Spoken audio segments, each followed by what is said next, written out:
Welcome in, everyone. We hope you have the time to sit down. Sit down and sink back. Make sure to make yourself comfortable. Take a deep breath and slowly let it out. Feel the tension in your body start to melt away. Notice how, with each breath, you become a little more relaxed, a little more at ease. In a moment, I'm going to count down from 10 to 1. By the time I reach the number 1, you'll be deeply relaxed, calm, and comfortable. 10. Feel the relaxation washing over your body.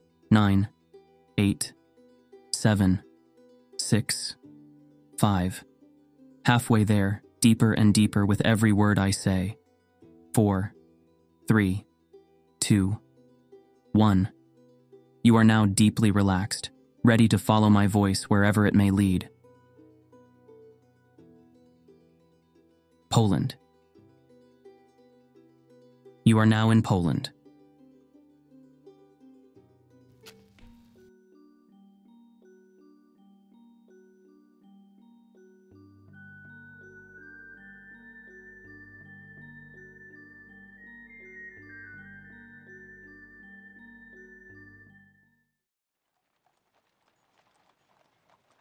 It's late spring, early summer.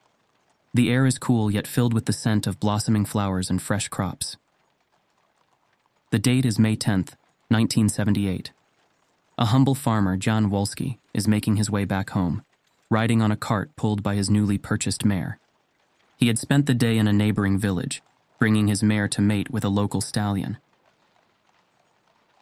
John Wolski was born on May 29th, 1907, and lived a quiet life in the southeastern Polish village of Emilcin. With only a modest education, 3 years in primary school, followed by private lessons and a couple of additional years at a school in the nearby village of Zosin, he supported himself through farming. Jan was a family man. He was married and raised 4 children. But on this particular day, as he headed back home, something strange awaited him. The main road was paved with asphalt, which was too hard for his mare, as she wasn't shod. So he turned onto a side path and then into a forest trail, which also served as a shortcut to his house. Suddenly, he noticed 2 beings walking along the path. The beings jumped over a stretch of mud. One of them did not do it quite well and left a peculiar print on the mud.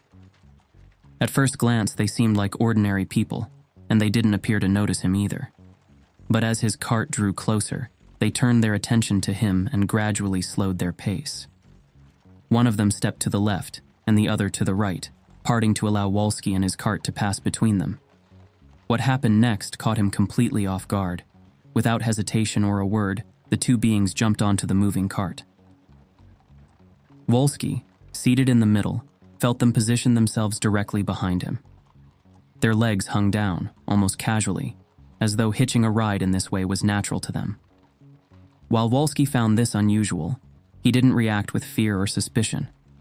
In his world, offering someone a ride on your cart was considered polite, and though their appearance struck him as strange, he didn't question it at the time.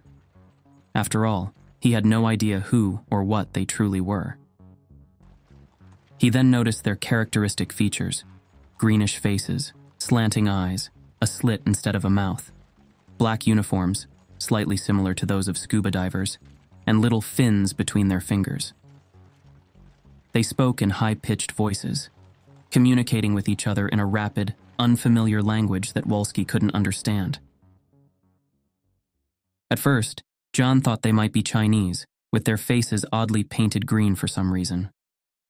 They looked in this way, black outfits covering their foreheads and from here to here and to chin, and they were green. They had green faces and palms. There were no brows visible. I don't know what they had, in fact, some makeup or masks. They had these slightly slanted eyes. I could see some white in their eye corners, and their teeth were also white in color. Their cheekbones were protruding. Once I saw Chinese men and they slightly reminded me of them, but the Chinese I saw seemed more massive and taller.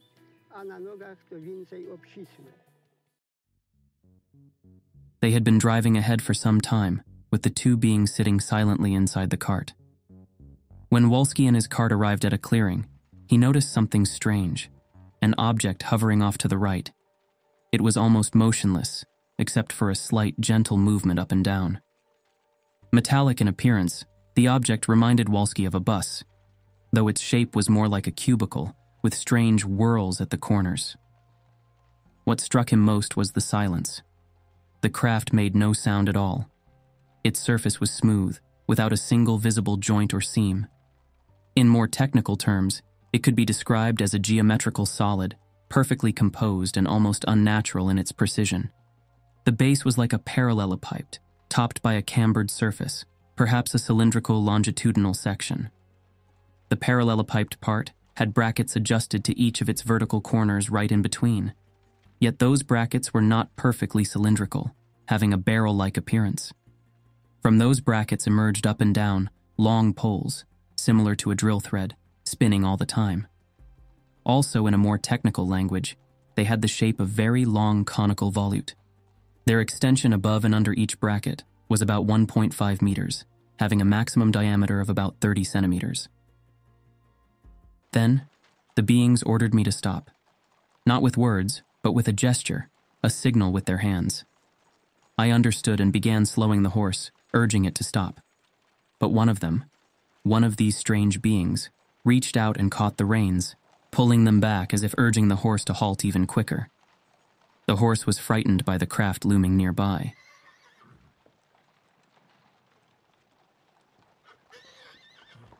When the cart finally stopped, they got off the same way they had boarded, moving silently yet purposefully. They motioned for me to follow. I tied the horse, got off the cart, and followed them toward the strange machine that seemed to call us. Suddenly, a door, which before was not visible at all, opened on the object's side. The door wasn't closing as ours, but was rolling as some piece of cloth. Down came a kind of a lift, similar to a platform, supported by 4 cords, also bringing another crew member who came from the inside of the craft. One of the beings stepped onto the lift and motioned for me to follow. Hesitant, I stepped onto the platform with him. It felt delicate, only large enough to carry us both. Almost immediately, the elevator rose swiftly, lifting us up until we were in front of the door, about 4 to 5 meters above the ground. There were 2 more beings inside. The interior was dark, matching their graphite black outfits with a grayish tint. No lighting, no switches, no displays, or any device like that. It was as homogeneous, without any seams, joints, etc., as the outside. In one of the corners of the craft, Wolski noticed a pile of black birds, possibly rooks or crows. They were alive, as they were moving, but they could neither fly nor even walk. One of the beings held some kind of sticks, and every now and then inserted them into tiny holes in one of the walls and manipulated them. Another being started to eat something which looked like icicles, but was soft as a cake. I watched as they crumbled it into small chips and placed them into their mouths. One of them pointed at the icicle-shaped object and gestured towards me, asking, without words, if I could eat it. They wanted to offer it to me, but something about it seemed strange, so I motioned with my head to show that I wouldn't eat it. Using gestures, the beings inside the craft told him to strip naked. When I was undressing, the 4th being appeared, the one who had remained on the ground. Well, when I was partially undressed to my waist and stood in place, I received an order to undress completely, so I took off my shoes. As Jan Wolski did what he was told to do, the strangers performed some measurements on him, using devices which reminded of 2 small plates or saucers joined together. They touched Wolski's body all over, clasping the saucers together, like playing castanets. What evoked the being's interest most was Wolski's leather belt. Once the examination was over, they gestured for him to wear his clothes back on. He smiled and bowed to them, for he felt no fear. The beings all bowed back. Then Wolski and one of the beings stepped back on the platform, which immediately whizzed down, stopping some 50 centimeters above the ground. Once outside, Jan Wolski took his cart and quickly went on his way. Upon returning home, he urged his 3 sons and a neighbor to go see the craft in the clearing. When they arrived, the object was no longer there. What remained was an area of grass which for many years would not grow at all, at exactly the spot where the object was hovering above the ground. Later, vegetation grew there again, but yellowish in color.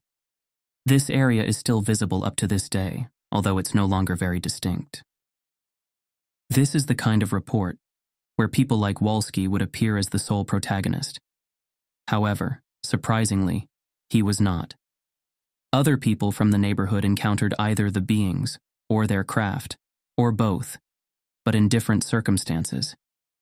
In fact, 2 children from the village, Adam and Agnieszka Popiołek, reported seeing a strange bus that glided through the air above their barn. The boy also saw a pilot through the craft's window. Alarmed, Adam rushed into the house, shouting for his mother. "Mummy, come here. It could destroy our house. There's something in the air." The mother interrupted her cooking and stepped outside to investigate. Puzzled, because she had in fact heard a strange bang, the mother scanned the sky, but saw nothing unusual. After a few moments, she returned inside. After telling their mother about the sighting, Adam and his sister went back into the backyard to play, keeping the strange event to themselves and not mentioning it to anyone else.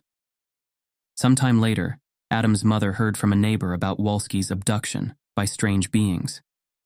Until then, Adam hadn't shared his observation with anyone. It wasn't until his father returned home that Adam finally told him what he had seen. However, his father, in a rush to leave again, didn't pay much attention to the story. Only later, when Adam's father returned home again, he asked the boy for more details about his sighting. Adam then told his father everything he had seen and even made a sketch of the craft. Another witness appears to have seen the same, or a very similar craft, although the place and time were different. Henryk Marciniak spotted an object in a small town called Golina, in Midwestern Poland, on September 27, 1978. In the afternoon of that day, he went to collect mushrooms in a clearing. Suddenly he saw an unusual craft. With some delay, he eventually took his motorcycle and rode towards the strange object. In a matter of instants, he saw an open doorway, which was not there before, and 2 beings stood on both sides of Marciniak, and he extended his hand in a welcome gesture. The strange beings showed an interest in Marciniak's motorcycle, and by using gestures, asked him to take a ride. Meanwhile, a buzzing sound came from inside the craft, and the beings slowly came back to the object, which then goes up and disappears. Jan Wolski gave an account of his experience 2 months later to a sociologist and a psychologist, Henryk Pomorski and Kristina Adamczyk, who recorded it. This original audio recording was kept in a private archive for a long time, with no public access. That same year, he also recounted his story to Grzegorz Rosinski, an illustrator who created drawings based on the old man's testimony.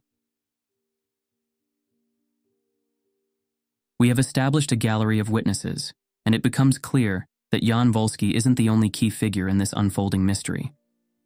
Surprisingly, Zbigniew Blania could also be considered one of the principal actors. Blania wasn't just any expert in ufology.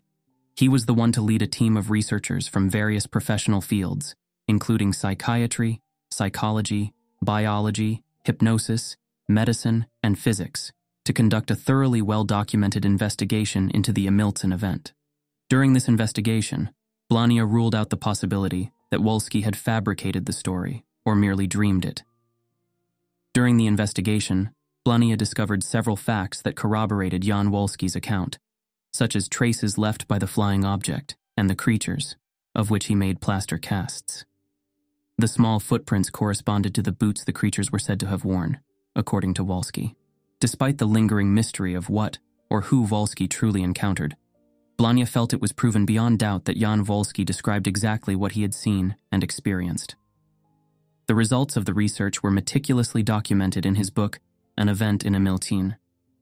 But in a case as strange as this, one might begin to wonder, what prompted Blania to come onto the scene? Was it possible that external forces were at play? Could events have been influenced by something, or perhaps someone, working from behind the scenes? All of this unbeknownst to Blania, and unbeknownst even to Jan Wolski himself? The Emilcin case occurred in a particular context. Several UFO sightings were recorded in Poland in the late 1970s, while the summer of 1978 saw the flight of the first Polish astronaut, Mirosław Hermaszewski, as part of the Soyuz 30 mission. The Emilcin case shares many similarities and follows an identical pattern to other UFO cases from the 1960s, such as the abduction of Antonio Villas-Boas, 1957, and that of Betty and Barney Hill, 1961. Extraterrestrials with similar appearances abduct the victim, take them aboard a spacecraft for a series of tests, and then release them after a few hours. Depending on whether one believes Jan Wolski may have been influenced by these earlier cases before experiencing his own abduction in 1978, this striking resemblance can either be seen as an argument in favor of the authenticity of the Emilcin case, or conversely, as evidence of its hoax-like nature. Supporters of the case's authenticity often argue that Jan Wolski was an uneducated farmer, unfamiliar with the UFO phenomenon, and that his abduction story remained consistent from 1978 until his death in 1990. Therefore, they believe Jan Wolski could not have invented the abduction. Jan is said to have undergone psychological tests at the University of Łódź, which seemed to confirm the authenticity and sincerity of his account. In addition to ophthalmological, psychiatric, neurological, and laryngological tests, the examinations also looked at his tendency for autosuggestion, memory function, and his capacity for imagination and fantasy. The residents of Emilcin confirmed that Jan Wolski never lied. He also provided a signed statement to the local priest certifying the authenticity of his testimony. Any possibility of Jan briefly falling asleep is also ruled out, as he had only recently acquired his mare and needed to constantly monitor the road since the horse was not yet familiar with the route. The Emilcin case continues to hold significance for many, particularly in the village itself. A monument was erected at the alleged abduction site in 2005, declaring the Emilcin case as irrefutable proof of human contact with extraterrestrials. Despite the skepticism surrounding the event, with some questioning Jan Wolski's credibility and pointing to flaws in the original investigation, others consider the case undeniably true. But not everyone felt as confident about Jan Wolski's veracity. At the time, the Emilcin case sparked much ridicule in Poland. Wolski's old age was emphasized, disqualifying him as a credible witness. It was claimed that the man was an alcoholic, or that he had made everything up, misinterpreting normal events. A very comprehensive analysis of the Emilcin incident and its aftermath was given by Bartosz Urdutowski in his 2013 book, The Polish People's Republic's Secret Ops and UFOs. Bartosz was determined enough to go and purchase Blania's archives from the ufologist's sister and go through them. The archives included various documents, interview recordings, and personal notes. An examination of the archive materials highlighted significant flaws in previous inquiries, casting doubt on the case's authenticity. Zbigniew Blania Bolnar's investigation was said to be biased. He allegedly deliberately set aside elements that contradicted Jan Wolski's account, keeping only those that supported it. He is also said to have concealed certain findings from his field studies, such as crow feathers, which could have been useful for scientific analysis. But even after conducting what looks like the most extensive research into the case date, and after looking into all the various theories about the event, the author states that there is no definite answer to the big question: what actually happened? And now, for Urdutowski's explanation. His hypothesis is that the whole Emilcin thing stems from a prank one ufologist tried to pull on another. It is now time to introduce Witold Warzonek, a ufologist like Blania, but from Lublin. The author of The Polish People's Republic's Secret Ops and UFOs claims that about a month before the alleged Emilcin incident, Blania and Warzonek made a bet. Blania said he would have someone hypnotize Warzonek to remember things that never actually happened, while the latter claimed that wouldn't be possible. Eventually, after a session during which the hypnotizer Lech Stefanski managed to put Warzonek in a trance-like state, the Lublin ufologist woke up remembering some mumbo-jumbo. Naturally, he didn't feel all that happy about it and decided he wanted to get back at Blania. If we are to believe the skeptics, this is why Warzonek, a hypnosis practitioner himself, hypnotized the 71-year-old Wolski, planting the memory of the Emilcin incident in his brain. He simply wanted to trick Blania into believing a false story, the falseness of which Warzonek would reveal at the right moment, making a fool out of his antagonist. But after Warzonek informed Blania about the Emilcin incident, the latter worked so swiftly and efficiently on establishing it as a credible UFO encounter that before Warzonek knew it, the fairy tale was already immune to any debunking among UFO believers.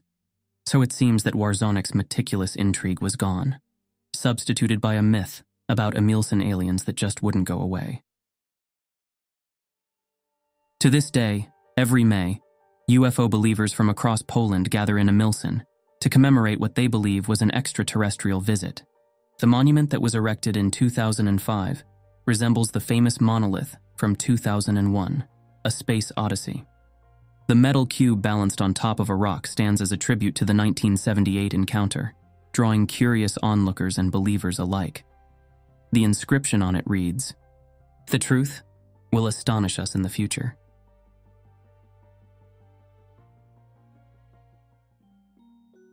3, 2, 1.